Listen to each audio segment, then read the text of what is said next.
show, my guys will edit it out. Perfect. And I do come at things, from a drive, from what's motivating us and influencing us culturally, which this one is a big one. Are you seeing me okay, or am I hanging up at all? No, I see you. You seem great. Yeah, look good, sound good. Everything is good on my side. How about you? It is. I keep getting these little alerts about the internet, but I'm not seeing any problems. So I'm going to hope it's okay. If you do, again, if I'm hanging up, especially if it's impeding our conversation or whatever, just let me know and we'll pause the show and make an edit. Of course. Happy to. Okay. All right, here we go. Okay. Jamil, when I first saw your book come across the desk from, the agents or publisher that you're working with, I was interested because your initial take on cynicism versus really, hope, and we're going to talk about trust and those issues, just hit a chord for me because it's been a sore spot for a little bit, and you just resonated so well. So I'm excited to have you on. Thanks for coming and spending your time with us today. Oh, well, it's my pleasure to be here. Thanks for having me. And, I'm glad that it hit a chord with you or struck a chord, because I think that this idea that we are steadily as a culture losing faith in one another kind of can feel invisible to people. It can feel like something that's just happening to us. Like, oh, I feel really hopeless. I feel really suspicious of people. And we don't realize sometimes that this is actually a cultural plague, something that's happening at the broadest level that we can measure. Well, there you go. That's what, again, it grieves me to look at in working, preparing for the show, even this morning, kind of as my due diligence, I went and I hit some of the big news places. Let's look at the headlines. Yeah. Talk about cynicism. I mean, it's just, it permeates everything, and you jump on social media and you see it. And the one thing that jumped out first is you hitting it, and where I resonated was you saying, being cynical is almost looked at these days, or I think it is, as being intelligent. It's intelligent. And to be hopeful over here is that's sweet, but it's pretty naive. And I feel that, and I think I resonate with it too, because like you admit to, I tend to be, I would have said cynical. Now I'm going to say healthfully skeptical. Fair enough? Very fair. Yeah. And, I started this project because, if anybody should be immune to cynicism, to this bleak view of other people, it should be me. As you know, Kevin, for 20 years, I've studied things like empathy, compassion, and kindness. My research and my lab's research focuses on these beautiful qualities of human nature. We find that people desperately want to be connected with one another, that we show up for each other, that we value connection over personal success, for instance, right? That we are this fundamentally social and pro-social species. So I have all this data, including data that I've collected, that show us all these great pieces of who we are. And yet, as a person behind the scenes in private, I've often struggled to believe in people. And I think that that's something that is much more prevalent now than it was before. It's something that I find very hard to shake. I think it's almost turning into a default mode of human thinking. And I think there's a lot of reasons for that. It's not fun to be cynical, but it feels these days like we have to be. Either because, as you're saying, the news is pushing us in that direction, or because, as you also rightly point out, we've kind of glamorized cynical thinking in our culture. We sort of treat people as though the more that you think other folks are awful, the less faith that you have in humanity, the wiser you must be, right? The sharper you must be. And that bears out in the data. There's a bunch of studies where people are presented with a description of one person who thinks that most people are out for themselves and doesn't trust folks, and a second person who thinks that people are generally good and does tend to trust others. People are then asked, well, who do you think is smarter? Who do you think would be better in these various settings? And overwhelmingly, people think that cynics will be smarter than non-cynics, and especially that they'll be socially smarter. For instance, better to detect liars than non-cynics. The data turn out to go in the opposite direction. cynics do less well on cognitive tests and are worse at spotting liars than non-cynics. So we've got this illusion, right? We think that cynics are smart even when they're not. And that's driving us to adopt this attitude more and more, even though it's not helping us. And that again, right there. I mean, you had me at hello with that concept. I think that's why I have so many academics, on the show and psychologists on the show, because you're over here doing the work going, wait a minute, the data is showing us this, but the cultural, you just said the word drive. This is what drives you show. The cultural, spirit is totally counterintuitive, and we're hurting ourselves. Even that when I was looking or reading through the book, it reminded me of, from an entrepreneurial standpoint, I used to get so frustrated. You bring up an idea and it's so easy, is what I realized. It literally felt it's easier to shoot it down. Mm-hmm. It's easier to poke holes in something and to see why it doesn't work. But then over here, who do we revere? The inventors, somebody who tried and tried and tried and said, I figured it out. And I'm going, that seems, it's Edison. Dude was so hopeful. He tried a zillion, different ideas to figure out electricity, and he did, and we revere him. Well, that didn't come out of cynicism. That came out of hope. And so then I'm going, who's smarter? And I would have sessions where I'd go, okay, for the next 30 minutes, everybody on board, you're going to spend coming up with reasons why this can work. Make a case for why it can work. If we can't come up with enough data to why it can work, then we know it won't. But let's do that. Let's start there, as opposed to starting over here with what felt easy to me and figure out why it can't. So again, the data doesn't support that. And yet we have, this culture that upholds the cynics. And I even thought, it's kind of like the late night TV. And I'm going to piss somebody off because they have their late night person they love, but it feels overall, again, it's cynical. They're not sitting there selling hope. It's cynical. And it gets to that feeling of, that's the intellect, and the hopeful person is naive. And here you are going, dude, the data just shows us different. It's the opposite. It's the opposite. And I love the point you're making. It reminds me of one of my favorite psychologists is the late Dan Wegner of Harvard. And he had this great sort of formulation. He said there's two types of people in the world. One are bumblers. These are folks who are curious. They kind of explore. They just try to find things out. They're open-minded. They're just seeking new information. And sure, they might bumble around. They might make some mistakes, but they discover things. The second group of people are pointers, who stand on the sidelines waiting for the bumblers to screw up. And they like to make themselves feel strong, feel wise by pointing out everything that bumblers do wrong. And I love that, because I think that right now it's very clarifying, because right now we, I think, have become a culture of pointers. And from your perspective, just to co-sign what you're saying, I think that being a pointer feels safe. It's a way to not screw up yourself, to not be the center of attention in a negative way, and maybe to, in a safe way, make yourself seem especially skilled by saying, well, at least I'm better than that guy. At least I'm smarter than that guy. I can point out everything that he's doing wrong. But I think that maybe in seeking that type of safety, we're giving up on a much deeper well of creativity and joy and really creation itself, right? As you said, people like Edison were quintessential bumblers. Steve Jobs was a bumbler, right? These are people who want to discover things, even if it means making mistakes. And the fact that we are now driven by this need for safety instead of a need to discover is tragic. It doesn't just drive us down in terms of our well-being. It's probably leaving unmet or undiscovered so many incredible inventions and ideas because we just don't feel safe taking those risks anymore.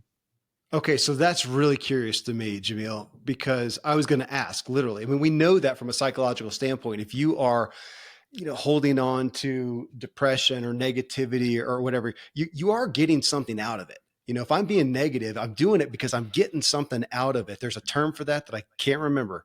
But you are getting a benefit somehow. I was going to say, what do the cynics get a benefit from? Is that what you're saying? It's a safe place, because again, there's a lot of intelligent people with IQs much higher than mine and a lot of knowledge that are being cynical. So we can't, this isn't a broad stroke to say, okay, if you're cynical, you're stupid. And if you're hopeful, of course you're not. And we're going to talk about that, some of the errors on the hope side too.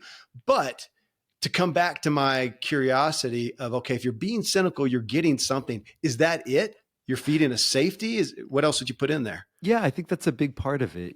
So first of all, I want to be clear and join you in saying this is not a conversation where we're trying to judge Yeah. cynics or belittle them. I mean, first of all, that would be me judging myself because I struggle with this all the We're being time. cynical about cynical people. Yeah, exactly. Yeah. We don't want to go there. I think that it's absolutely critical to try to understand if people, which they are becoming more cynical year after year, what's attracting people to this Yeah. worldview? And there's a Yeah. couple of things that we can point to. One, as we've talked about, it sounds smart. And in our current culture, it's glamorized. So people try to do whatever, frankly, is cool. And being cynical is relatively cool these days. Yeah. Another explanation could be structural that, hey, things are messed up in a lot of ways. And we hear much more about terrible behavior via social media and legacy media than we used to. Media, like headlines, for instance, are much more negative than they were at the beginning of the 21st century, right? The amount that headlines include anger is up by 100%. The amount that they include sadness up by, I think, 150%. Really? And so we're being fed all of this information, and things are really screwed up in a bunch of ways. So it's perfectly reasonable to respond cynically. But I think that the bigger explanation, Kevin, is the one that you're offering, which is a sense of safety. The comedian George Carlin once said, "Scratch a cynic, and you'll see a disappointed idealist." Right? I Hmm. think a lot of cynics didn't start out that way, but we all at some point suffer betrayal. Somebody lets us down. We Yeah. feel alone, and those moments are so painful that we find any way we can to not experience that again. The saying is once burned, twice shy. And Yeah. I think that a lot of people retreat into cynicism because they don't want to be disappointed again. So one way to not be disappointed is to become pre-disappointed, Yeah. to Interesting. preemptively decide that everybody's going to let you down. That way, they can't further let you down. And I think that that's a strategy that cynics might, in many cases, be using, but it's probably not a strategy that works out very well for them in the long run. So I'm just sitting here typing notes, and what I extrapolated out of that is a root issue. Would you say a root issue of the cynical mind is not necessarily an intellect, but it's a bitterness and a pain?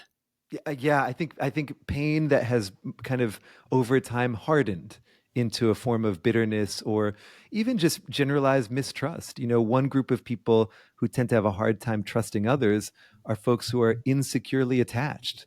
This is people who in their early life didn't feel like they could count on their caregivers, right? And if you experience that in the world right at the beginning of your life, it kind of embeds this sense in you like, wait a minute, I can't count on people. I can't count on Yeah. anybody. And so I think that that type of pain is often at the root of cynicism. And that's different than how cynics might present themselves, right? They might seem judgmental and sneering and holier than thou. But Yeah. actually, I think they're in many cases trying to protect themselves. You let's go ahead. I mean, part of the punchline over here, we'll jump to it, hopeful skepticism. I mean, because you do talk about somewhere later in the book about the trusters, the people who just hopeful trusters. And if that's blind, you can go awry as well. And that would be naive. There is a place for, I actually, as I was reading, I wrote the word discernment. It's a word that I like, that Mm-hmm. I'm still called to use my intellect, to be wise, to look at the data and be skeptical and be discerning. But can I do that with hope instead of cynicism? Fair? Yeah, it's a great Yeah. description, and you know, I think you're hitting the nail on the head here. We often think to ourselves, if you ask a cynic, what's the opposite of cynicism? They would say that's easy. It's being naive, gullible, a rube, a chump, a mark, right? And, Yeah. and in our cultural stereotypes, those are opposing ends of the spectrum. You either trust everybody kind of blindly, or you're smart and you trust nobody. Yeah. And in fact, I think that cynics and gullible people, gullible trusters, have way more in common than we realize. Yes, gullible people trust somebody without evidence, they do so unthinkingly. But cynics mistrust people without evidence. So they're blindly mistrusting just the way that their counterparts are blindly trusting.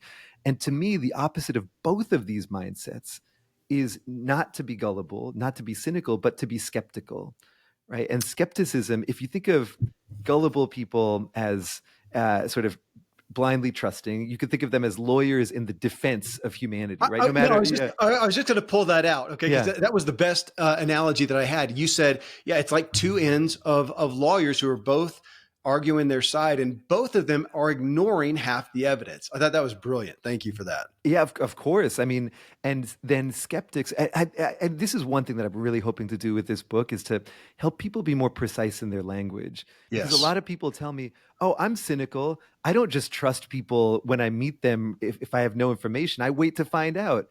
And I want to say that's not cynicism. That is skepticism. Skepticism is thinking not like a lawyer, but thinking like a scientist, Yeah. right? If cynicism is a lack of faith in people, skepticism is a lack of faith in our assumptions. It's the hunger for more information, a desire to learn before you make a decision.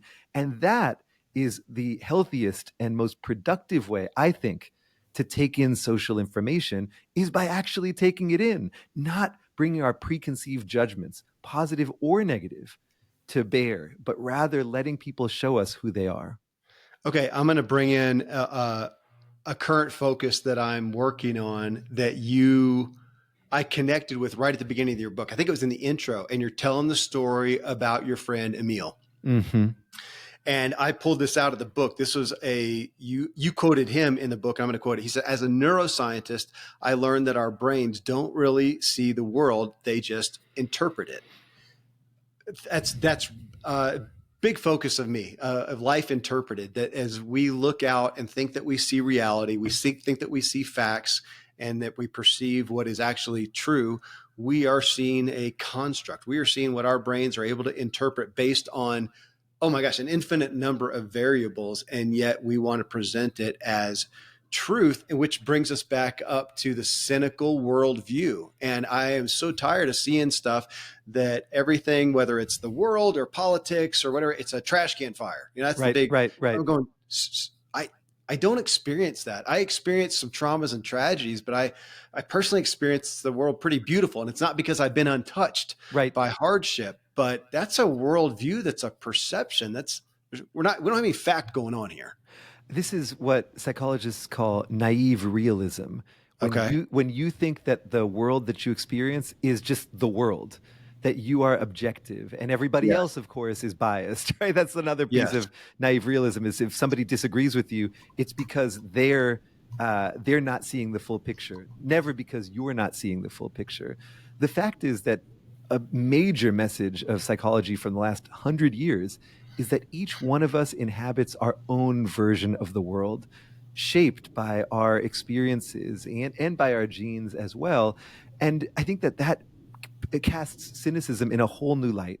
Yeah. Because once you decide that people are generally terrible, once you think that humanity at its core is selfish, greedy, and dishonest, well, your world starts to darken. You start to interpret everything you see through that lens. And then it's more than that. You start to then create a life where people become more selfish because of the way that you treat them, right? The version of the world that we live in, that we perceive, affects how we treat people, and how we treat people affects how they treat us. So we Yeah. have all these self-fulfilling prophecies where our perceptions guide our lives. And in the case of cynics, it's guiding them to some really difficult places. Okay, I'm going to keep down the road of dogging cynicism, but before I do that, I'm going to come back to where you talk about that we're all on a spectrum. I am on a spectrum of cynicism, and as you talk about in the book, even though you're in this world of advocating for positivity and happiness and hope, that you describe yourself as a more inherent cynic. Yeah. I would too. So as I dog this, as we go down this, I'm pointing the finger at me as well and looking in the mirror and some of my own tendencies. Some I hope that I've grown from. Some you've got me questioning. Again, not only where am I on the spectrum, but there's spectrums in spectrums, you know? Right. So I may feel very hopeful and trusting and positive in this area of my life. And yet I've got one over here and I would say, holy crap, on that one, I'm way over here on a cynic side. I've got a cynic, a cynic bent over there. Yeah. So with that said, because now I'm looking at it and going, well, it's survival mode, isn't it? Mm, Isn't it? mm. That's kind of like the base self. So I'm Grog, the caveman, and I go out and I kill what I kill, and I bring it back and I protect it from the other predators, other humans, other whatever. And I'm cynical and I'm expecting the worst. That makes Right. sense. So Yes. we can have compassion for it. But now I'm looking at it and going, man, that's kind of just my lowest aspect of myself. Fair? Absolutely. I mean, I think that when we talk about cynics, I'm not talking about them out there, those Yeah. lousy cynics. I'm talking about us. Because Yeah. I share your perspective, Kevin, that this is a fundamental human quality. And I like that you're tying it back to this survival instinct, because I think that's where a lot of this comes from. You know, we as a species have negativity bias, meaning that we Yeah. pay much more attention to threatening information than to positive information. And that makes a heck of a lot of sense. As you're saying, if you're Grog, not Kevin, right? If you're around 200,000 years ago, it's absolutely critical that you pay attention to things that could kill you, and far less critical that you pay attention to things that bring you joy. We need to protect ourselves from threats. And so that's a great adaptation built into our minds. The question then becomes, well, it's not 150,000 years ago. You're not Grog, and I'm not whatever Grog's friend would be called, right? We are living in this new context, and there's so much opportunity. So is our negativity bias still helping us? Well, some would argue, yeah, in some cases it does. And in those cases, great, take advantage of it. But there might Yeah. be many other cases where it's not helping us, where it's not helping us be accurate about the world, and it's not helping us live the lives that we want. And in those cases, we, not they, cynics out there, but we, people who are prone to cynicism, might say, well, can I make a different choice? Can I adjust my mindset? Can I be intentional about the way that I see the world so that I can be intentional about the way that I live in it? Okay, so I'm going to ask a question and try to be as sensitive as I can, because on the top, because again, I'm incredibly curious with, in this day and age, as we all sit here, anybody who has the means to be listening to this show right now is probably not in physical danger. As you Yeah. said, we're not Grog, and there's not a saber-toothed tiger or a neighbor or something that's going to steal us, hurt us. We're not in physical danger. And it's curious then, why would we feel more threatened maybe than ever to some degree, and more cynical, and we have this negative culture. I mean, again, look at the headlines, look at social media today. You would think it sounds, if an alien landed, they would kind of think they must be at war. We don't Yeah. hear positivity and peace and harmony happening. We're just seeing all this carnage depicted everywhere. What are they at threat of? Now, I say that because, I mean, I'm so sensitive to minimizing somebody's psychological threat, their Of mental course. threat. I don't want to downplay that, but I do look at it and I'm a little dumbfounded sometimes, is why are we at this place of feeling so threatened and therefore cynical? Thoughts? Well, I think that it's a great point, and in fact, I also want to validate people's sense of threat, which I think is Yeah. real. I mean, one of the things that makes us different from other animals is that we don't have to experience something live in front of us to have it change the way that we think or feel. Right. And that can be great. I can imagine a beautiful future. I can imagine what I want for my children in the future. And my ability to use that prospection to see the future can help me build the future that I want. Let me throw in there, as you're saying that. Would you also say the same thing for prediction? Like, how great that we have the intellect to look and go, ooh, that's happened and that's happened. That's probably going to have a negative manifestation. I can prepare for that ahead of time. We're not. That's brilliant. So One, I'm confirming. Yeah, I appreciate what you're saying. But now keep going. yeah, one of the most special things about our species is that we don't have to live in the here and now. We can escape. We can visit the past, we can visit the future, we can visit alternate realities, and through those imaginings, we can create plans for who we want to be, what we want to do. That's an incredible gift that nature has given us. But it also means that we can be absolutely terrified and stressed, even when we're not in physical danger, Yeah. by all sorts of things that we imagine could go Yeah. wrong or are going wrong. And as to your point, and I kind of think you gave the beginnings of a great answer to your own question while asking it. Well, where are these threats then for people who are not in physical danger? There's an amazing statistic that I found while I kind of put together while researching for this book. I looked at there was this national poll that had gone out 27 times between 1990 and 2020, and the question asked of people around the U.S. was, is there more violent crime than last year, less violent crime than last year across the nation, or has violent crime not changed? And in 24 of those 27 polls during that 30-year span, most Americans thought that violent crime was on the rise. So if you plot what we thought was happening to the country, just like an alien coming down, touching down from space, people felt like we must be at war. Crime is getting worse every year. What is it, Gotham City? It sounds Yeah. terrible. I then pulled FBI statistics from that same 30-year period, and I found that basically during that entire time, violent crime around the nation was decreasing. Wow. So people were physically safer year over year, but feeling psychologically more in danger. And why would that be? Well, let's go back to the idea that over the century, the 21st century, headlines have Yeah. become more negative. We're pointed more to threats in our environment. We're fed all this negative information. Researchers have a name for this. They call it mean world syndrome. The idea, and it turns out this is true, the more that people watch the news, the more they think that crime is on the rise. Well, in a world where crime is actually declining, basically that means watching the news is the opposite of education. It's making you think something which is exactly untrue because of Wow. the biased way that we're pulling in information, the biased sort of the negativity biased news that we're being fed.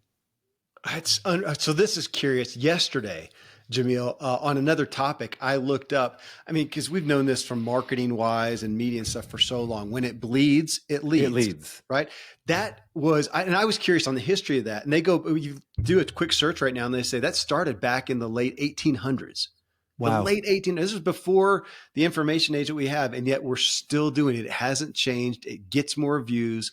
When it bleeds, it leads. And I was not debating, but discussing something with a friend last week about those. We were talking about the rat test. I talk about it in my book, the rat test, where they gave rats the smell of cherries, shocked them.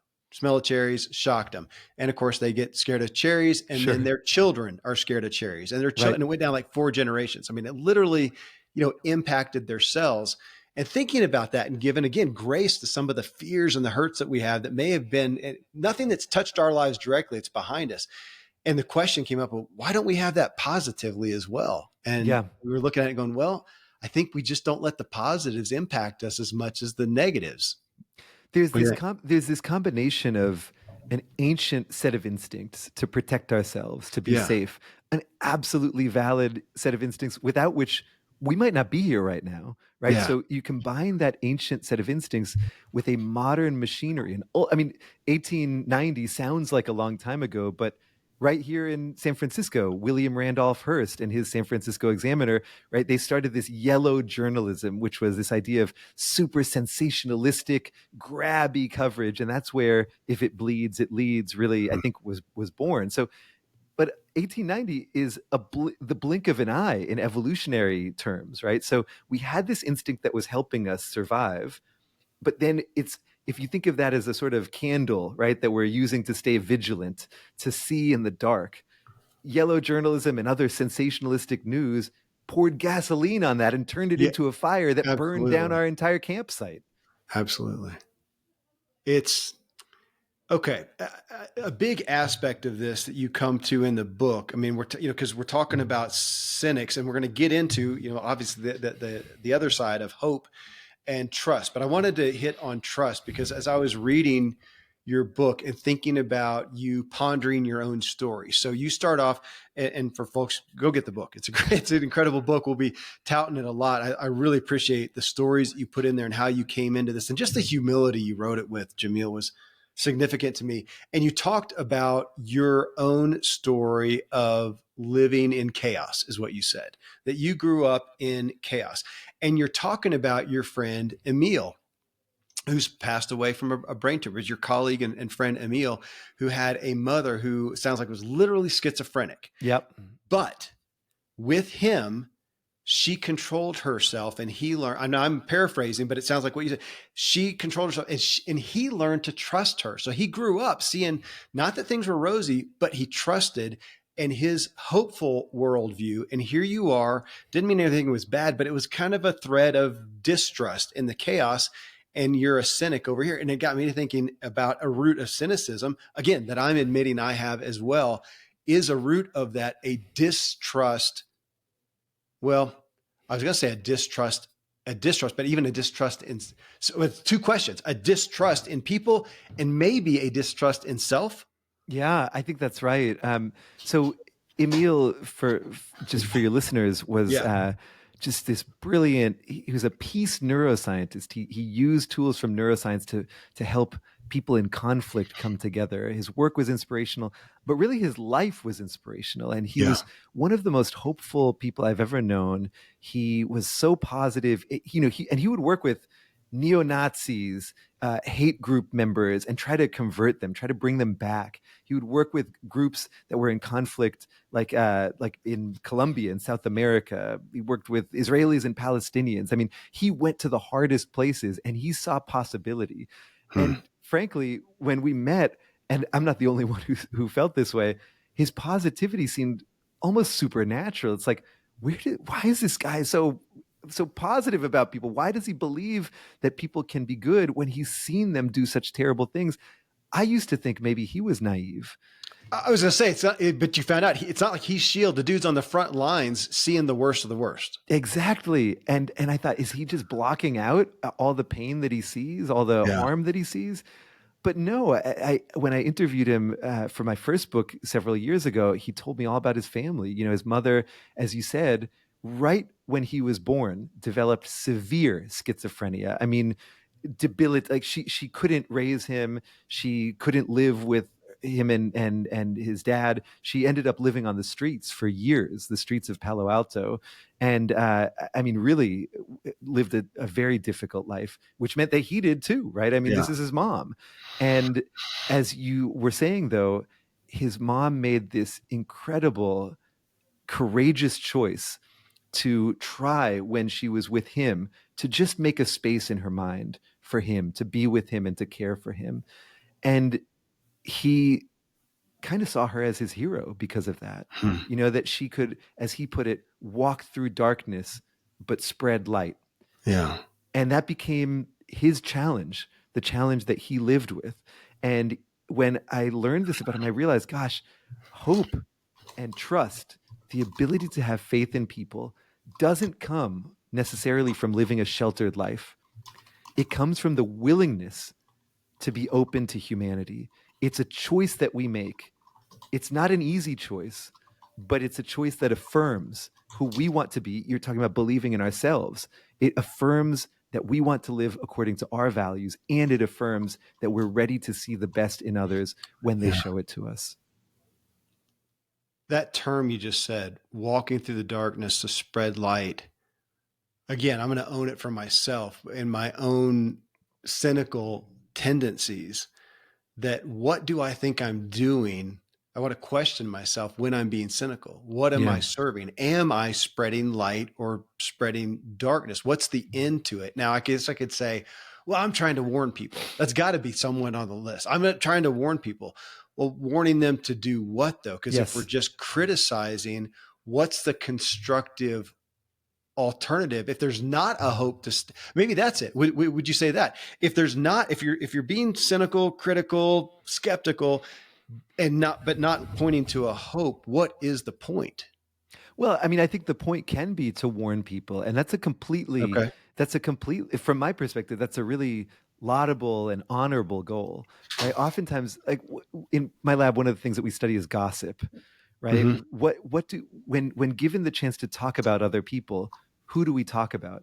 And so there's a lot of research that suggests we use gossip, you know, to protect our communities from people who would do harm. Right? If somebody scams you, you might not get your money back, but you can at least warn other people, hey, watch out for this dude, he's a scammer, right? And it turns out that people who gossip about cheaters and scammers are pretty pro-social. They're kind. They're trying to engage in an act of kindness. But in that same spirit, we might end up giving people the wrong idea about a community. In my lab, we had people play a game where they were in groups of four, and they could either cooperate and share money with the group, in which case everybody would profit, or they could defect and take money from the group, causing a loss for everybody else. And we asked people after they played this game, hey, you can send a note about one of the people you played with to future folks who are going to play this game. And it turns out that if somebody cheated on the game, they were three times more likely to be gossiped about than if they acted generously, right? So people really wanted to talk about the one person in their group who was a cheater, even if three people had done the right thing. Well, it turns out that what that means is that other people who read this gossip are like, whoa, everybody on that team must have cheated. So we might have a great instinct to protect other people, but when we're only giving them negative information, we're not actually giving them an accurate picture about what people are like. It comes back to Emil's statement of we see what we interpret. And Yes. if we, again, coming from that natural survival mode, it makes sense. It makes sense that you're going, well, they don't need to worry about these people. So I don't need to say anything. I need to warn them about the place that the person they could achieve a loss. I mean, that does seem fair, or it does seem relevant, I guess. Then the question, though, or how would you say it? The question is, but what's constructive?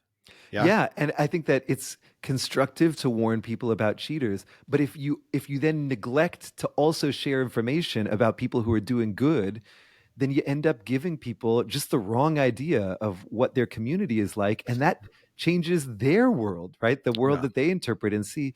One example of this is the way that we parent.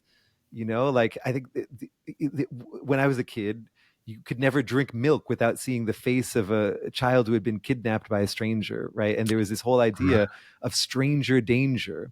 And the thought was, well, parents, in order to keep their kids safe, need to talk about how dangerous everything is. There was a recent study where parents were asked, what should your kid think about the world if they are to be successful? And most parents thought that their kids should think the world is dangerous, not safe, that would help them succeed. But it Really? turns but it turns out the opposite is true, right? People who think the world is dangerous tend to shrink, right? They try to stay safe, but by not trusting people. But in not doing that, they miss out on all sorts of opportunities for friendship, collaboration, ideas, discoveries. And so they end up living less successful, less happy lives. So in trying to protect our kids, we end up shrinking their potential in this really sad and ironic way. Again, a good instinct gone awry. Okay, it's really interesting, Jamil. I interest myself significantly with what you said, because if I'm the hopeful, positive person, and I go after things, and I have this success or whatever, well, so many things that we could try to measure, but then I have the bad deal. I have the Mhm. bad example. Now, if I'm on the other side, doing just what you said, being cynical, being negative, being fearful, being scared, and I miss out on God knows what, but we never know. Yes. Yes, that is a huge point. I'm really glad you drew this out. And this is what we think of as asymmetric feedback, right? Is that Huh. that betrayals live in our mind for years, but missed opportunities are invisible to us. And as a result, we never, right, we know when we've trusted wrongly, but we never know when we've mistrusted wrongly. And Wow. because of that, we're not learning about the world in an even or optimal way, right? We're only getting one type of feedback. And what does that feedback drive? Cynicism, right? Because the feedback that we're getting is, oh no, I screwed up in trusting this person. I better become pre-disappointed. I better not trust again in order to stay safe. You never get that feedback of, whoa, I didn't trust this person, and I missed, I could have had a great business, or I could have had an excellent friendship, or I could have fallen in love, and that would make us say, okay, well, maybe I should turn up my trust next time. We're only getting the feedback that makes us want to turn down our trust when it comes to, what we've done wrong. We never learn when we've mistrusted wrongly. That's so interesting. I'm going to pull that out. I may pull that clip out for us for us to post. It reminds me of so many people source her, and I do too. Bronnie Ware, who wrote the top 5 regrets of the dying, Mm-hmm. and how prominent it's been pulled out from that the regrets of what they didn't Didn't do. do, Yeah. far more of what they did do. That comes right back to, would you say, asymmetric feedback? That was the That's term? right. That's right. Yeah. In other words, the feedback that we get is not even, right? We get negative feedback for trusting, but we rarely get negative feedback for not trusting. That's interesting. I think I've struggled with it, Jamil, I want to say that I'm trusting. I think I generally am. It just troubles me to not be distrusting. It just feels bad, Yeah. And so I'm a guy who does. Now, it's also, I'm so privileged and I live in a bubble. Admittedly, I live up in a small mountain town in the Rockies. I don't lock my car. I don't lock my house. The kids don't even know where a key to the house is. Mm. And some of those things that we're privileged to do. So that's probably unfair. So some of it almost feels lazy, but I also got to admit, man, it feels good. And the couple times that I've ever had something stolen out of my car, I was disappointed, but I feel like overall it just gives me more joy. And so we're back into that. All we can measure is the couple times something was taken out of the car. And I Yep. remember I had a really nice monitor taken out a couple of years ago, and I didn't even notice for a couple of days. Like, son of a gun, and I felt kind of violated and whatnot. Of But course. today, I just I almost just kind of give myself joy by being trusting, and it feels like the payoff is greater over there. But to some degree, like you said, we can't measure it well. We'll never know. It's kind of comes down to faith. Fair? Yes, I think that you're making a really important point. When we consider trust, all we think of is, what about that monitor that could get stolen, right? We think Yeah. about what we could lose if we trusted. We don't think about what we could gain. And here, I mean, a couple of different things. One is what you can gain from specific acts of trust, right? So I go into partnership with somebody on a new idea, and they do awesome work, and they do right by me in every way, and that it goes as the specific decision creates a positive outcome for me. But what you're talking about is something much broader and really quite important for folks to understand, which is that it's not just when our trust pays off that it helps us. The very act of trusting, the very state of being a trusting person is massively helpful to our well-being. There's a ton of evidence that cynics, for instance, tend to suffer psychologically and physically. They're more prone to depression, addiction, loneliness, but also cellular inflammation, diabetes, and heart disease. Cynics even die younger than non-cynics. And I think this points again to this great idea that you're sharing, which is that being a trusting person brings us joy. In fact, I would say that some of the most fundamental joy that we feel as a species is through our connection to other people. And in Yeah. order to feel deeply and truly connected to another person requires some vulnerability. It requires some risk. And when we don't allow ourselves to trust, we're kind of cutting ourselves off from a major source of flourishing in human life, which is our ability to open up to others. God, okay, you got me thinking down a path, Emil or Jamil, of I'm reading here, Emil, your friend, Jamil. Okay, that had to be confusing as friends. We also would, because we both studied empathy, we would end up speaking on the same panels all the time, and people would say, "Next up is either Emil or Jamil, whichever one you want." I didn't even catch that till I just said it right. Okay, so on that, I'm thinking about, man, how can I say this politically correct? Like prenuptial agreements. Mm. And I'm even going to go into business contracts. Now, again, being in business, I think we'd all agree is you're better off to have a contract for safety. But just for the sake of this point, I'm going to say, isn't there probably some negative emotional cost? Yes. Tell me. Yes. Okay. Yeah. So this is a great point. one of my friends teaches in a business school, so I'm cribbing from this is Adam Waits at Kellogg. He's a brilliant guy.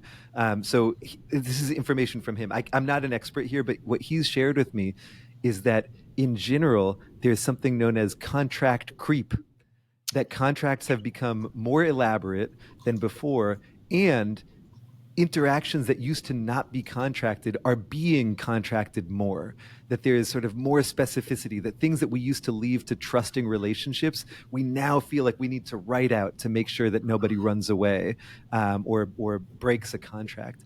And it turns out that this does have psychological consequences, that when you I'm not saying, by the way, that two major corporations should just have a handshake agreement over $1 billion, but Right. when we over contract, when we stipulate every little thing that a person needs to do in their relationship with us, we're also signaling, hey, I think you need me to micromanage you here. I don't Yeah. think that you're going to do this well on your own. And that does send people this sort of message that this is not a really strong relationship, because if it was, we could just count on one another. And so I do think that this, a prenup is a great example, but even in workplaces, of course, contract, but over contracting actually sends strong signals of mistrust that makes it harder to then develop deeper relationships. Well, I'd be curious what your colleague that you talked about would say that, yeah, especially if we got a big business deal, we're going to do a contract.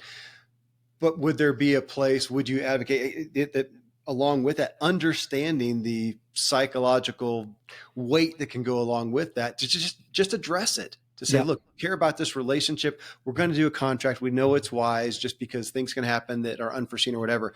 But let's just address the fact that this doesn't feel good, and maybe even establish that there is trust here is worthwhile. Even again, to a prenuptial agreement, which I've never been involved in, but to look and go, gosh, it doesn't, can we just admit this feels kind of bad? This is rough.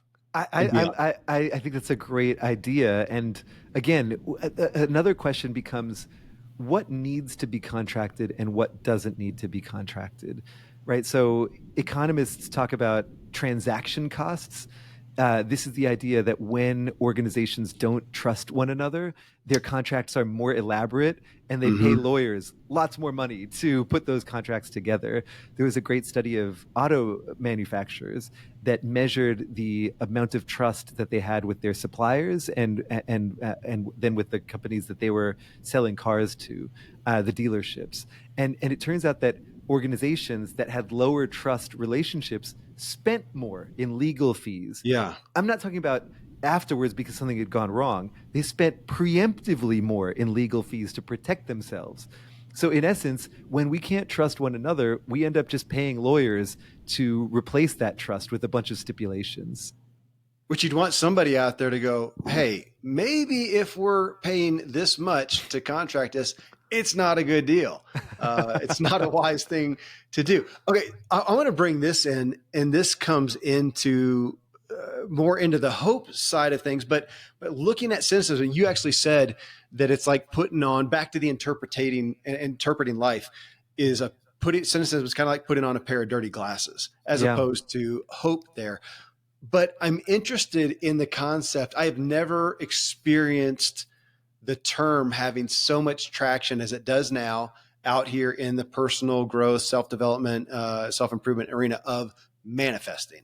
Right. So what is manifesting? And I'm going to boil it, some of it down. We can go a lot of different directions, but to some aspect, it's saying that you reap what you sow. Yep. It's an expectation. Well, if I'm looking at the cynicism, and I thought about it back when you were talking about the literal negative health statistics of cynics, that if I am looking at the world through dirty glasses, which again, I have, and at some points I'm always going to when things feel difficult. But when I do that, talk about manifesting, this is not a good manifesting opportunity here. And that feels like a great correlation. Oh, absolutely. I mean, I think that our imaginations, what we see in the world, our perceptions are like magnets pulling us to different possible futures, right? And a cynic, because they think that others are untrustworthy and selfish, will treat other people as though they're untrustworthy and selfish. And guess what people do when you treat them that way? They They act become untrustworthy and exactly. selfish. There's a great example of this in the Boston Fire Department. So a new chief took over that department, I think around the year 2000, and he realized that firefighters were taking sick days more on Fridays than any other day of the week. And he decided, whoa, firefighters are cheating the system. They're taking long weekends on the company dime. At that point, because of the danger of their work, because of how much self-sacrifice was involved, firefighters could take unlimited sick days.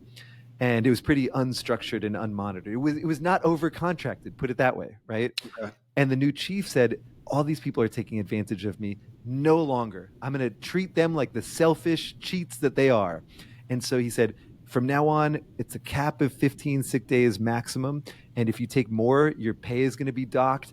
I'm going to make you bring in doctor's notes to tell me if you're injured. And if you are injured, you're not getting time off. You're getting desk duty, right? He put all these draconian policies in place. I'm going to insert to everybody, listen to this, because I read this story and it's tremendous. So keep going. Yeah. It was so profound. It's a form of manifesting, right? He saw Yes. cheating. He saw cheating in his workforce, and he put policies in place. He acted in a way to respond to what he was seeing. And of course, there were probably some firefighters who were taking Fridays off and calling in sick. But if you looked at the statistics, most firefighters were taking very few days off. Why? Because they're doing really honorable work. These are Yeah. people who are trying to protect their community, but their chief was treating them like, hey, you're just a bunch of cheaters. And so what did they do in response? Well, first of all, the entire fire department took more than twice as many sick days in the year after he rolled out this policy than in the year before. And 10 times as many firefighters took exactly 15 sick days, right? So basically, by treating people like cheaters, he brought out the cheater in these folks, right? Because they thought, well, I can't show you anything else about myself. I can't show you that I'm actually an honorable person because you're treating me this way. So I might as well become the person you think I am. And that's a form of social manifesting, right? Yeah. If we think the worst about people and we treat them poorly, we will bring out their worst. It's a self-fulfilling prophecy. But it also means that when we decide to be more courageous, to take risks on people, to treat them like the folks we hope they are instead of the folks we fear they are, well, then we can flip that manifestation, turn those negative self-fulfilling prophecies into positive ones. Gosh. Okay. Your whole fireman, which again, I read that, but it didn't occur to me till you were saying it right now, that it causes a backwards result, a backwards math. It reminds me of insurance. So in car insurance, you are benefited with good behavior and you are penalized for, bad behavior, wrecks, speeding tickets, whatever. In healthcare, that's not health insurance. That's not allowed. Not allowed. And so what do? Even if you're being healthy, you pay the same amount to Blue Cross Blue Shield as somebody next door who's growing ill health. Right. And your motive is, well, heck, I paid this much per month. How much can I get this card to pay for? Yeah. It's totally backwards math. And we're incentivized to, not really, but you could almost make a case you're incentivized in your unwellness. Whereas on the car side, man, if you keep sitting up, keep being unwell, you're going to lose your insurance. Yeah. Literally. Yeah. It's a backwards motive. So in that sense, we're saying that the cynicism gives a negative, it literally motivates you negatively. Is that fair? Absolutely. And I think that you see this in organizations too. Like during the pandemic, one thing that people were working from home, millions, tens of millions, hundreds of millions of people working from home, and Yeah. their supervisors could have said, well, I'm going to trust you. You've got a lot going on. We all do. Get your work done in the time that you have, right? Figure out when works for you, and that'll be great. But so many organizations instead said, nope, we're going to install spyware on your laptop to make sure that we'll use facial recognition to make sure that you're chained to your desk. We'll use mouse jiggler. We'll use mouse tracking to make sure that you're moving your mouse every 3 or 4 minutes. It was, this idea of, I don't trust you, and you're not going to get any benefits from doing great, but we are going to penalize you if you don't do at Wow. least the bare minimum. The incentive structure was all about what people could get away with or couldn't get away with. It wasn't saying, hey, if you do a great job, do it whenever you want, but if you do a great job, all these rewards will come your way. It's, we're getting ready to punish you because we think that you're trying to shirk. Yeah. And what does that incentivize people to do? To shirk, to do the bare minimum. When you force people to do the bare minimum, you make it likely that they'll do only the bare minimum because you're not showing them. Same as your health insurance example. You're not showing them the potential of what they could have if they do a good job. You're too hyper focused on your fear that they're going to do a bad job. I mean, the show is called What Drives You. There's not that we're talking about pure drive right here. I do appreciate, I saw somebody recently who said when you're on a Zoom call and you got a mug like I am, just keep blowing in it like it's hot. Then they have no idea that you got wine in it. I thought that was brilliant. That was a great hack. I'm going to remember that. Nice. So I'm blowing on my, it's actually electrolyte water, but maybe later it'll be wine. You had, actually, I think you started your book off, Jamil, with a quote that I am going to save. I'm going to read it. It's by Rebecca. Is it Solnit? I think that's correct. Rebecca Solnit. Okay, it's a hope, isn't it? Because we're talking. I mean, we've talked so much about cynicism. I mean, well, would you say is that what you're? I mean, would you say, for the sake of this, that the opposite of cynicism is hope?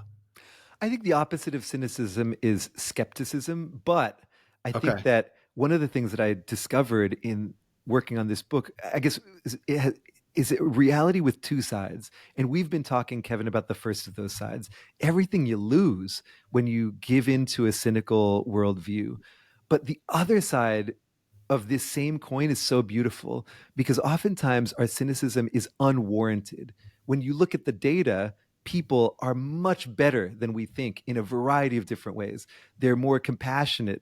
They're more open-minded. They're more generous. This is not to say that there are not terrible jerks out there who do lots of harm, but the average person underestimates the average person. So to me, the hope here comes from the idea that when we stop being comfortable just making assumptions about people and actually start looking at the data, there are so many pleasant surprises out there and new possibilities. That's where I see hope. Okay. And I am going to come back to, and I'll probably have this in the intro, because Jamil, I mean, it is what stands out and what really got me here is that I understood that we have this cultural perspective that being cynical is intelligent. It is enlightened, and being hopeful and hopefully skeptical is naive. And again, your data shows exactly the opposite. Exactly. That's the exciting hope of this episode here. And so to the quote that I was going to pull, that I pulled out here, that again, I think is right at the beginning of your book. Rebecca Solnit, she says, hope is not a lottery ticket you can sit on the sofa and clutch feeling lucky. It's an axe you break down doors with in an emergency. That's brilliant, which is why you led the book with it. That's a dramatic paradigm shift, which is the point. Absolutely. Yeah. And, I think that hope has been typecast in so many ways in our culture. One, we see it, and this is what we've been talking about, as naive, when actually it's quite wise and can be very data-driven. But the other, Kevin, and I think this gets really to the idea of drive, is that we tend to think of a hopeful person as complacent, as passive. We tend to think that they're just waiting for the world to turn out well, that they're waiting for things to show up for them, right? And I would say that that's more what optimism is. Optimism is the expectation that things will turn out well. Hope, as psychologists see it, as Rebecca Solnit rightly sees it, is the viewpoint, the idea that things could go well. Not that they will, but that they could. Yeah. That we don't know the future, but there are futures out there that are very positive, and that our work, our actions matter in shaping that future. So hope, I would say, is the exact opposite of naive. It's wise, but it's also the exact opposite of passive. It's deeply active. When people feel hope, when they see that possible future that they want, they act towards it. That hope becomes a source of drive, a source of motivation to address their problems, to fight for the future that they want. It's an extremely active way of viewing the world. Okay, I've got a question that, again, I'm going to try to be as sensitive as I can with. I'm back to my thoughts on being an entrepreneur and innovative and whatever. If I have a well, I have a company, I'm hiring hopeful people. I mean, Mm-hmm. that's just who I need. I need hopeful people who are going to look to innovate. They're going to look for opportunity. And like you said, they're going to look for what could be possible. That's who I want to work with. That's the industry I'm in. Okay. But this is interesting. I didn't think about it till you were talking right then. A policeman, a security person. Do I want somebody who's hopeful and expects the best? I mean, that'd be like me at the door, as a security person going, I'm sure they mean well. That looks like a trusting guy. And I let something bad happen. Or is there a place for cynicism in that role? I What would do you say think? that there's a place for skepticism in those Okay. roles, right? And Okay. let's continue with that distinction, right? Of Yeah. course, if you're working in a capacity of needing to protect people from harm, you're a police officer, for instance. Of course, you don't want to turn a blind eye to threats in your community. You need to be really vigilant. You don't want to trust people right off the bat necessarily, but it's also not helpful to just assume that everybody is awful. That's not Right. helpful for protecting people either. And there's actually some evidence that when we treat people, even folks who have done harm in the past really poorly, we make it more likely that they do more harm in the future, right? So there's some great work. My friend Jason Okonafoa has done. He's a professor at UC Berkeley. He worked with parole officers and said, he said, well, how are you talking with parolees when you talk with them, when you have Yeah. conversations with them? And the default is to basically treat them as though they're about to commit another crime. Yeah. And you're just trying to catch them. You're basically saying, hey, when you commit another crime, I'm going to be there. And it turns out that you can train parole officers to have different types of conversations where they instead focus on hope, for lack of a better term. Say, well, what do you want out of life? You've done your time. You've paid your debt to society. What do you want to make of yourself? And focusing people who are in parole in terms of who they want to be, not treating them like they're about to commit another crime. And it turns out that structuring conversations in that more hopeful way can reduce recidivism, right? It can make it less likely that people commit another crime. So even in those critical roles where you're trying to protect communities from people who even have done harm in the past, bringing some hope into our skepticism, right? Letting people think about a future that they want instead of assuming that they're just going to do the same thing over and over again again, it's not a naive way to just pretend like people are great. It's an opportunity to change the way that they think about themselves and give them a stronger chance of succeeding. Good. And I was saying that like I'm disassociated with it, but you a minute ago or a little bit ago, you mentioned parenting. I have absolutely come up against it. I Yep. still do. I've Yep. got, my kids aren't as young anymore, but I got grandkids and, they do something. They lie or they take something that they weren't supposed to or whatnot. And man, I've bumped up against it with that. And it's not just an easy fix to how to Yep. be, not cynical, not negative, expecting them to mess up again, to be hopeful, to manifest in that sense, especially when, but there needs to be a consequence, Yep. you had you had your self or had a device or whatever in your bedroom. That's not allowed. So you lose the use of that device for a while, but man, I'm confident you're not going to do it again. I Yep. mean, Yep. Yep. Yep. it's difficult stuff to do, and you can feel disingenuous. But we're playing with, as you said, it really affects the motive. 100%. So I've got a bunch of thoughts here. First of all, Please. you have grandkids. You look so young. I mean, this is you must be living a very trusting, connected life. It's done you well. Yeah, I started really early. How's that? Fair Thank enough. you.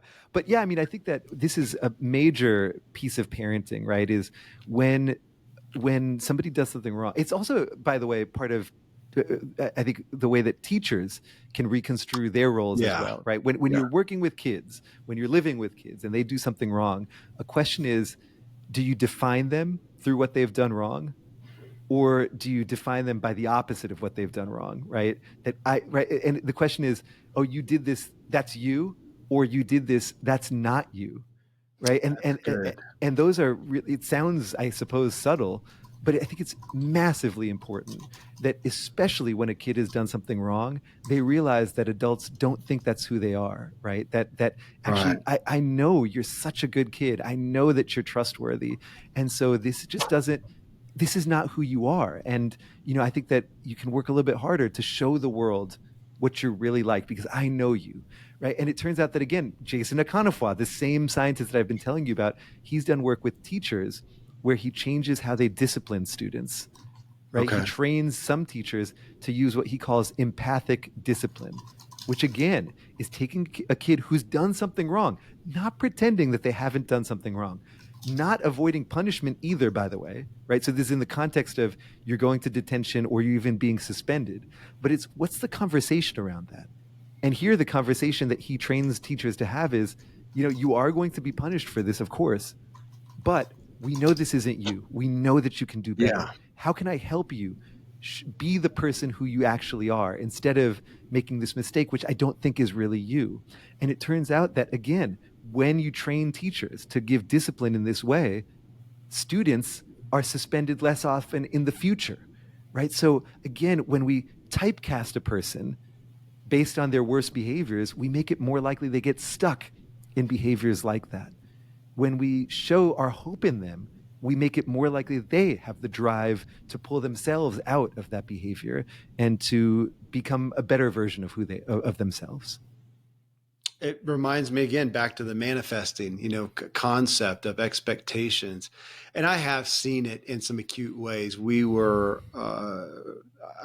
got a couple adopted kids from a children's home on a Native American reservation, and Wow.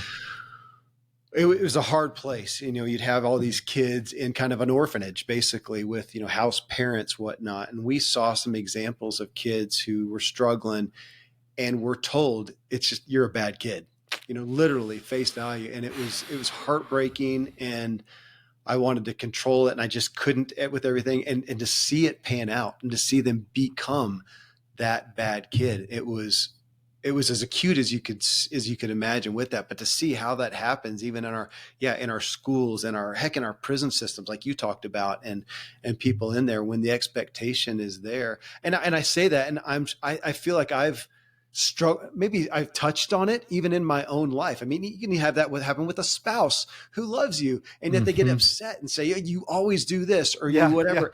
And there can be that part of you that's go, well, then screw it. Then Yes. screw it. I'm not going to fight it. If that's what you think, then, and we see that happen. And I say we see it, and I've had inklings of feeling that. Thank goodness I was present and aware enough to go, okay, I know that it wasn't that bad, but man, I can tune into that. I'm not immune to that either. I don't think any of us are. I've had this so many. I think we've all had this experience, right? That other people's stories about us Yes. constrain who almost we're allowed to be. Interpretation. Back to me. They're interpretations of us. Yes, yes. Yeah. And that means, Kevin, that we really need to take more responsibility over our stories about other people.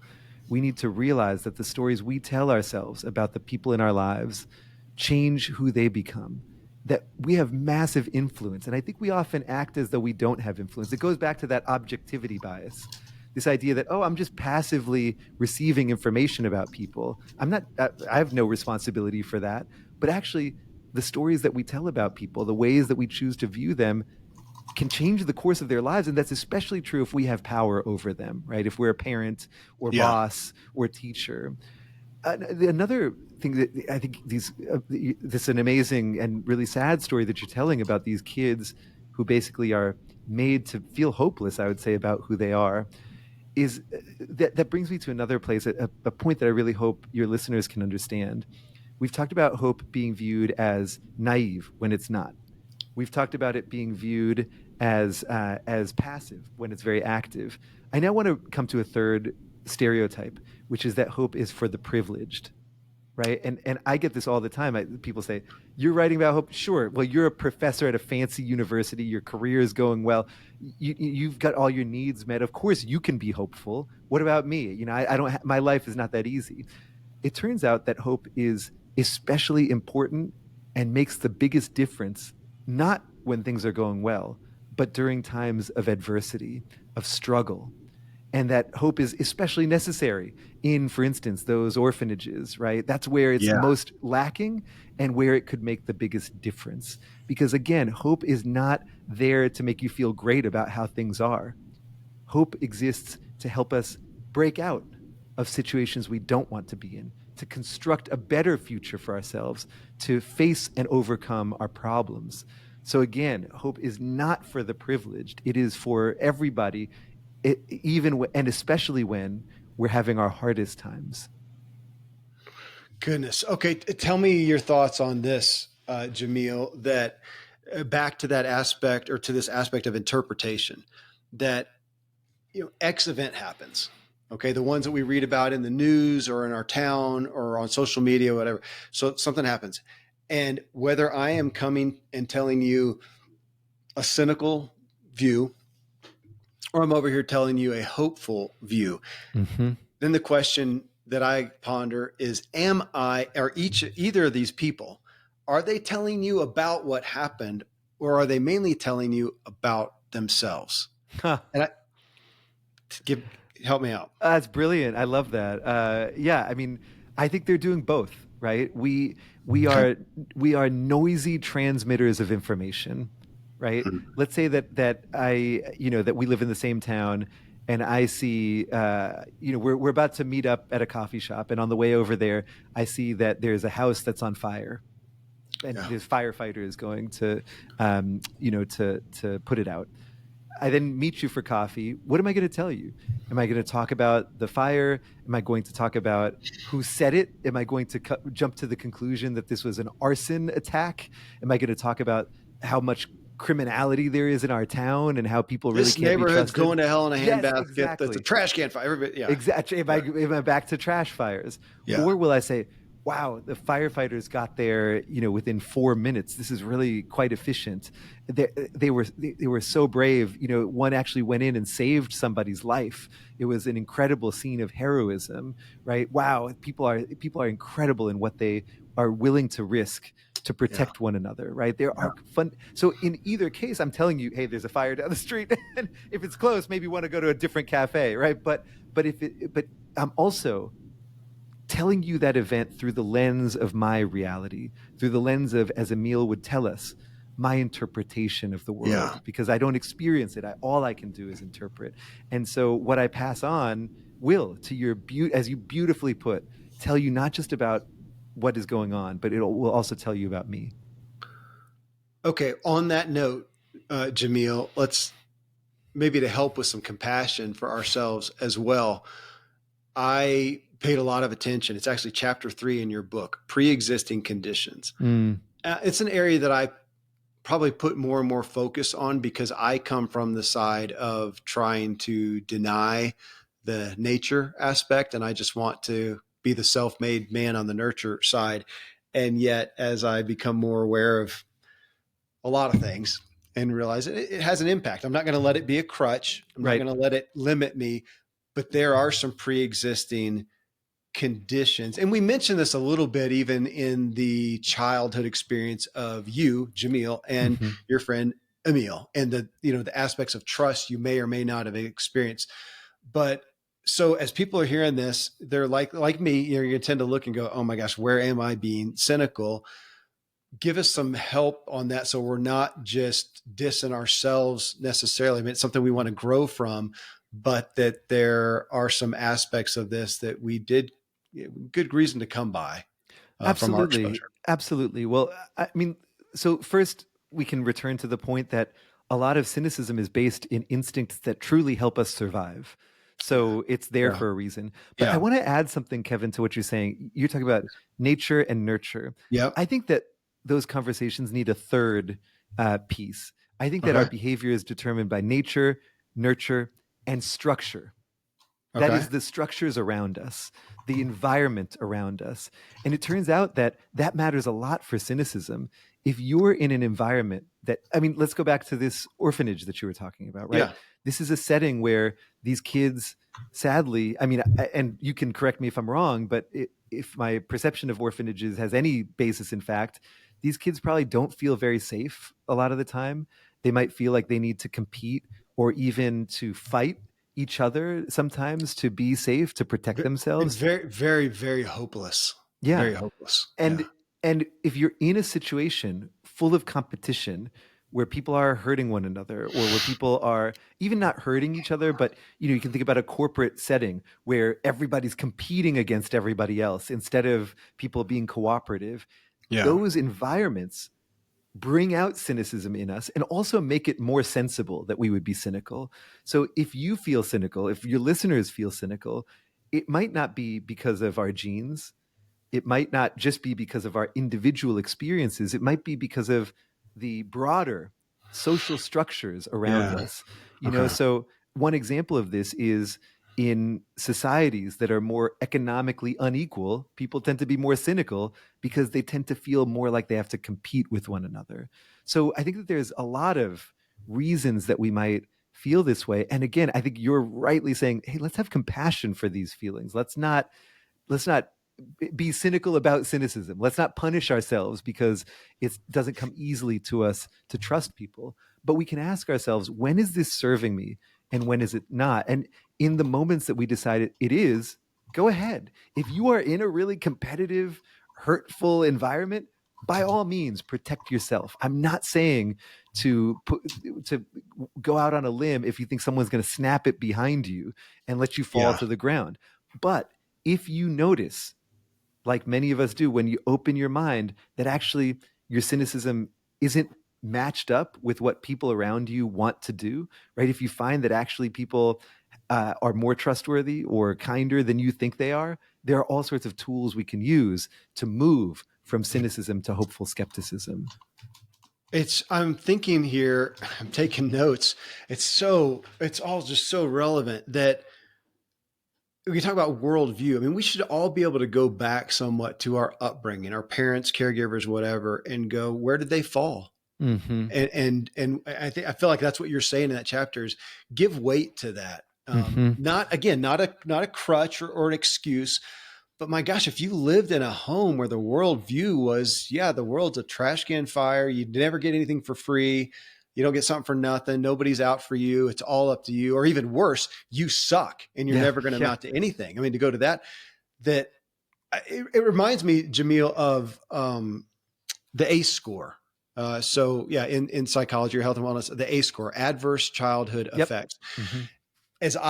As time goes on and I see more research done, it's unfortunately more powerful that you can take an ACE score and what is it? It's like 10 or 12 points. Do you remember?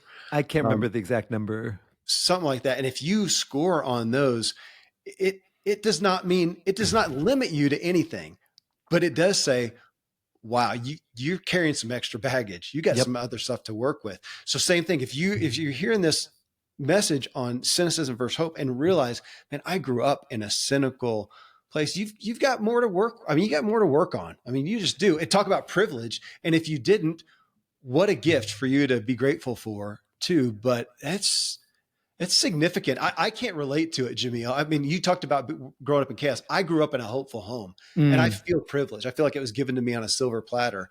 But you can speak from another side of going, nah, it wasn't my experience, and thus your admission right at the beginning of the book is here. I'm writing a book on hope as a admitted cynic at heart. Yeah, yeah. It was very hard for me early on, and by early on, I kind of mean like the first 20 some years of my life. Yeah, I wouldn't say I was hopeless, but I definitely it did not come naturally to me to trust people, to open up to people, and I think that's because the home that I grew up in was not very. Yeah, I mean it was chaotic, and I was never subjected to violence. My parents are both terrific people, and we have great relationships now. But they were going through a terrible divorce, and it ate mm, up a lot of my childhood. It was a pretty toxic environment for a number of years, and I have utter compassion for people who have difficulty trusting because that's yeah. me. And yet, I think you rightly point out this makes those backgrounds, those upbringings can make hope and trust an uphill climb. Yes. but they don't make it out of reach, right? Yes. It's not a life sentence. And That's good. there's a bunch of research on, for instance, what therapy does. Therapy, like cognitive therapy, is not just something that focuses on how you feel, like are you depressed, are you anxious, but more, what do you believe about the world? And in my case, I mean, I hope it's okay for me to talk about this, but when I started therapy, my therapist sort of started probing. What do you believe about people? What do you think would happen if you opened up to somebody, if you trusted somebody? And invariably, I kind of thought, well, if I open up to people, they won't really like me. They won't want to be around me. So I got to kind of put on a show for people. And my therapist said, well, why do you think that? She said, stop thinking like a lawyer and start thinking like a scientist. Be skeptical, in essence. She didn't use that term, but that's what she was asking me to do. She said, what evidence do you have for the claim that if you were to open up to people, they wouldn't like you anymore? Yeah. And I said, well, I don't really know. And she said, you're a scientist. You're literally a scientist. If you had to defend this claim in a paper or in a talk, what would you say? And I said, oh, gosh, I don't really know. And she said, well, then collect the data. Yeah. Try and treat your life a little bit more like an experiment. Take a chance on somebody. It doesn't have to be a huge chance, just a little chance. And if they actually don't like you anymore after you open up, hey, you've got evidence to support your theory. And if they do, then maybe you have to question that theory. And Yeah. that's how cognitive therapy works. It's about unearthing and focusing on these stories that we've been telling all our lives, even if we don't realize that we've been telling them, making them conscious, and then testing them out. And more often than not, one of the reasons that this type of therapy is so very effective is because we learn that, wait a minute, I've been carrying this story around for decades, but I can't actually defend it. And when I do an experiment, the data come back contrary to that bleak and negative story. Man, I'm so resonating with you, Jamil. Jamil, that idea of defending it is a good way to put it. Because I was thinking, is it open? My therapist, has been doing this lately. Is my viewpoint what I say is it open to any interpretation, any Mm. other interpretation other than yours? And pretty much 99% of anything that I say and perceive, it is. I gotta admit, it could be open to another interpretation. Somebody else could have experienced it. And I remember a guest, and I cannot remember her name. I'm so sorry. Maybe I will later. I'll put it in the intro. But she was a black woman raised in a black family in like Mississippi or something. Abject poverty, Wow. abuse, and she went on to become CEO of a Fortune 500 company. Wow.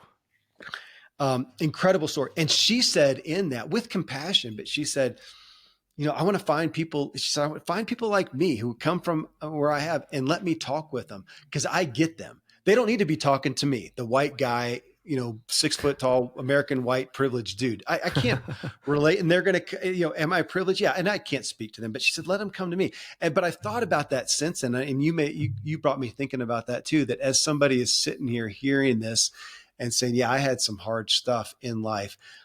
Man, one of my favorite things is go find somebody who can relate to you. Go Mm-hmm. find somebody who has dealt with what you have dealt with and come out with hope, because they can connect the dots where somebody else can't. Your counselor may not be able to because they can't relate. Find somebody who can is so powerful. And you just reminded me of that again. I do want you to just try to make it as clear as I know that you can, that even that I feel not able to do, to draw some lines between cynicism and skepticism.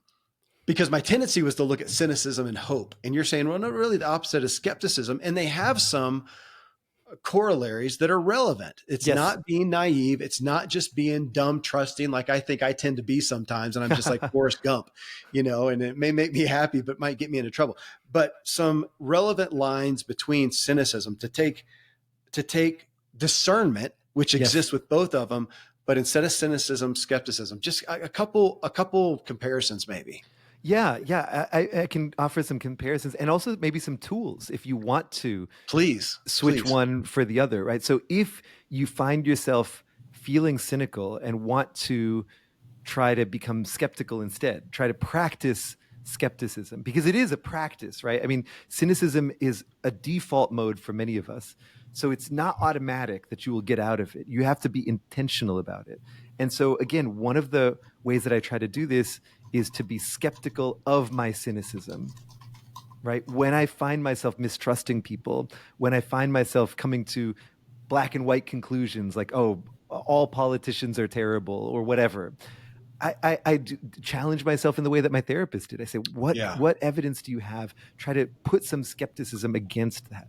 And then the second is to do what I call taking leaps of faith on people, right? To take small and calculated risks. And this, again, does not mean sending your bank information to a prince who's going to wire you $14 million, right? It's not Yeah. unthinking, naive acts of trust, but rather saying, I realize I don't know enough about this person, and the best way for me to find out if I can trust them is to trust them, right? To try it out, to take a risk on them.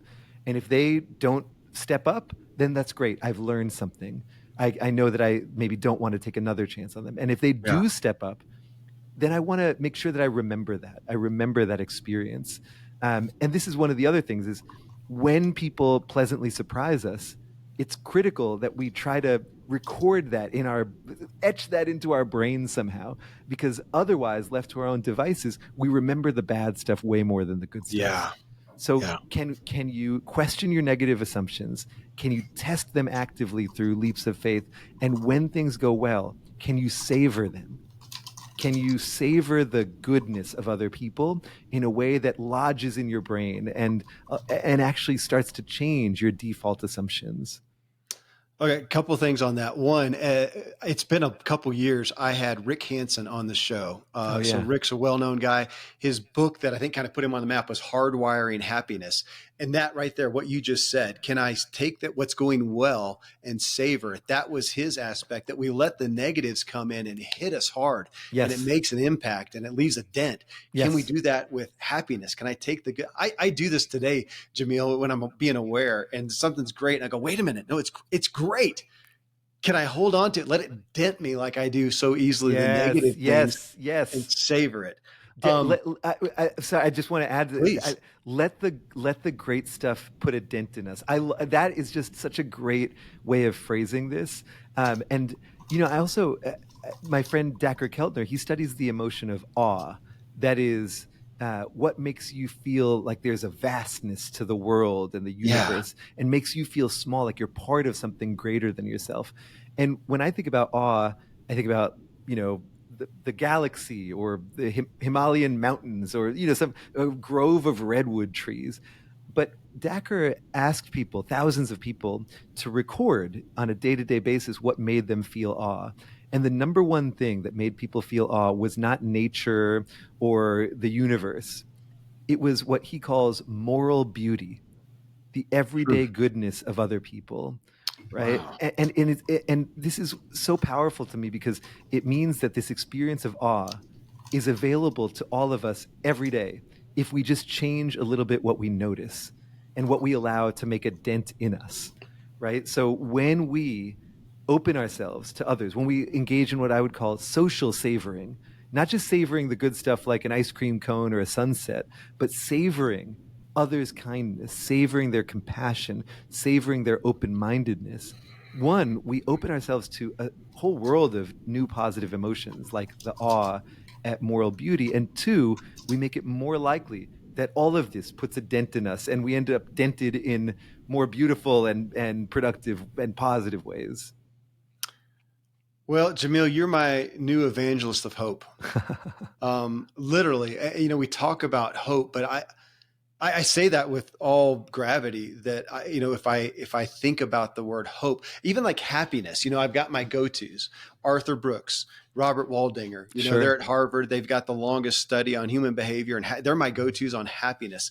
Shanti Feldhahn is my go-to on kindness Mm-hmm. as a researcher, but hope, you're it. I don't know anybody who is, I think, done the research and has the data to bring forth this. And there's nothing that it feels like we desire more now. And I don't even know if we know it. So, man, I'm grateful. Your book, I'll be continuing to advocate I found it was such a great tool to audit my own life and look at Mm. where I am being cynical, and where that's why my last question there, where I can replace it with my cynicism with skepticism, with hopeful, positively expecting skepticism, not naivety.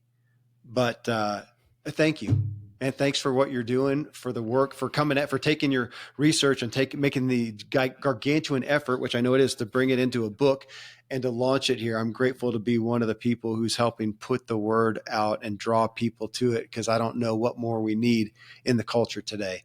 Emil, thank you. Well, thank you, Kevin, and it's just been a delightful conversation. And I agree with you. I think that hope is something that people need, Yeah, but they don't know that they need it. So I really yeah, appreciate you helping to spread the word. And yeah, thank you for having me on. my honor.